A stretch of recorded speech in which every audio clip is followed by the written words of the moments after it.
നമസ്കാരം, ഫ്ലാഷ് ന്യൂസിലേക്ക് സ്വാഗതം. വിദേശത്തേക്ക് ജോലി വാഗ്ദാനം ചെയ്ത് ഉദ്യോഗാർത്ഥികളെ കബളിപ്പിക്കുന്നതായി പരാതി. പാലക്കാട് പ്രവർത്തിക്കുന്ന റിക്രൂട്ട്മെന്റ് സ്ഥാപനത്തിനെതിരെയാണ് വ്യാപക പരാതി ഉയരുന്നത്. റൊമാനിയയിൽ കമ്പനി ജോലി വാഗ്ദാനം ചെയ്ത് കമ്പനി തങ്ങളെ കബളിപ്പിച്ചതായി വയനാട്, തൃശൂർ സ്വദേശിനികളായ യുവതികൾ രംഗത്തെത്തുന്നു. റൊമാനിയയിൽ എത്തിയ ശേഷം ആദ്യത്തെ 1 മാസം 12 മണിക്കൂറിലേറെ ജോലി ചെയ്യിപ്പിച്ച ശേഷം ശമ്പളം തരില്ലെന്നും കമ്പനിയിൽ നിന്നും മോശമായ പെരുമാറ്റം നേരിടേണ്ടി വന്നതായും റിക്രൂട്ട്മെന്റ് സ്ഥാപനം വഴി ജോലി ലഭിച്ച ജിഷയും നിഷയും സമൂഹ മാധ്യമങ്ങളിലൂടെ പ്രചരിപ്പിച്ച വീഡിയോയിലൂടെ പറയുന്നു. യുവതികൾ പങ്കുവച്ച വീഡിയോയുടെ പ്രസക്ത ഭാഗങ്ങൾ. ഞങ്ങളിപ്പോൾ റൊമാനിയയിൽ നിന്ന് മാറി ഇറ്റലിയിലെത്തിയിട്ട് ഒരാഴ്ച കഴിഞ്ഞു. പോരാനുള്ള കാരണം ഞങ്ങൾ ചാടി പോകുന്നത് വേറെ ഇതായിട്ടല്ല, ഞങ്ങൾക്ക് ആ കമ്പനിയിലുള്ള ബുദ്ധിമുട്ടുകളെ ഒരു അവസ്ഥയിലാണ് ഞങ്ങൾ അവിടെ നിന്ന് പോകുന്നത്. പക്ഷെ അവിടെ നിന്ന് പോന്നപ്പോൾ ഈ കമ്പനിയുടെ ബുദ്ധിമുട്ടുകളെ കുറിച്ച് വ്യക്തമായിട്ട് അറിയുന്ന 2 പയ്യന്മാർ ഞങ്ങൾക്ക് മുന്നേ ആ കമ്പനിയിൽ വന്നിട്ടുണ്ടായിരുന്നു. അവർ വന്ന് 1 മാസം കഴിഞ്ഞതിന് ശേഷമാണ് ഞങ്ങളെ കയറ്റി വിട്ടിട്ടുണ്ടായിരുന്നത്. അപ്പോൾ ഈ കമ്പനിയിലുള്ള എല്ലാ തരത്തിലുള്ള ബുദ്ധിമുട്ടുകളെ കുറിച്ചും അവർക്ക് വ്യക്തമായ ധാരണ നമ്മുടെ എവിയുടെ സൊല്യൂഷനിൽ അറിയാമായിരുന്നു.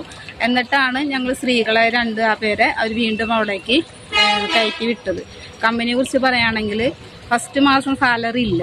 അത് ഞങ്ങളോട് പറയുന്നത് ദുബായ് എയർപോർട്ടിൽ ഇരിക്കുന്ന സമയത്താണ്. മുന്നത്തെ പയ്യന്മാർക്ക് ഒരു 45 ദിവസം മുന്നേ സാലറി കിട്ടിയിട്ടില്ല എന്ന് പറയുമ്പോൾ ഒരു 45 ദിവസം ആകുമ്പോൾ തരും ഇല്ലെന്ന് പറഞ്ഞിട്ടുണ്ടായില്ല. ഇനിയാണ് ഇവിടെ എത്തിയപ്പോഴാണ് പറയുന്നത് ഫസ്റ്റ് മാസം സാലറി ഇല്ല.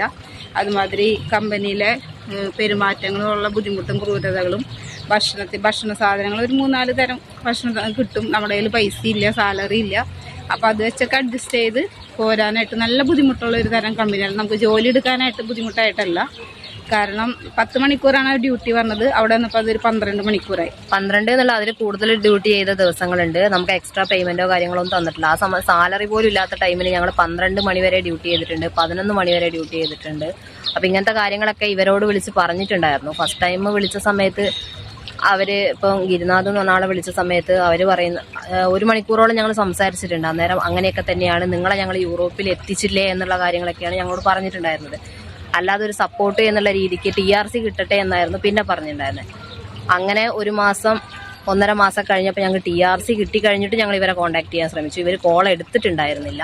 ഒരു പ്രാവശ്യം എടുത്തു, എന്നിട്ട് നിങ്ങളൊന്നും ചെയ്യരുത്, TRC പിന്നെ കുറച്ചു കാലം കൂടെ വെയിറ്റ് ചെയ്യണം എന്ന് പറഞ്ഞു. പക്ഷെ ഒരു രീതിക്കും വെയിറ്റ് ചെയ്യാൻ പറ്റുന്ന ഒരു അവസ്ഥയിലായിരുന്നില്ല. ഞങ്ങൾ വരുന്നതിന് മുന്നേ ഞങ്ങൾ ഇവരെ വിളിച്ച് സംസാരിച്ചത്. ആ 2 ദിവസം മുന്നേ പറഞ്ഞു ഞങ്ങൾക്ക് ഒന്നും വേണ്ട, ഞങ്ങൾക്ക് നിൽക്കാൻ പറ്റുന്നില്ല, ഇങ്ങനെയാണ് ഞങ്ങൾ ജീവനോടെ നാട്ടിൽ പോകാൻ പറ്റില്ല എന്ന് പറഞ്ഞിട്ട് ഇവരോട് ഞങ്ങൾ പാസ്പോർട്ട് ചോദിച്ച സമയത്ത് പിന്നെ ആ റെക്കോർഡും കാര്യങ്ങളെല്ലാം ഞാൻ ഇവർക്ക് അയച്ചിട്ടുണ്ടായിരുന്നു. എങ്ങനെ ഞങ്ങൾക്ക് ഒന്നും വേണ്ട, ഞങ്ങൾക്ക് പാസ്പോർട്ട് ഒന്ന് മേടിച്ചു തന്നാൽ പറഞ്ഞിട്ട് നാട്ടിലോട്ട് തിരിച്ചു പോവാന്ന് പറഞ്ഞത്. എന്നിട്ട് പോലും അവരുടെ സൈഡിൽ നിന്ന് ഒന്നും ഞങ്ങൾക്ക് ഹെൽപ്പ് ചെയ്തിട്ടുണ്ടായിരുന്നില്ല.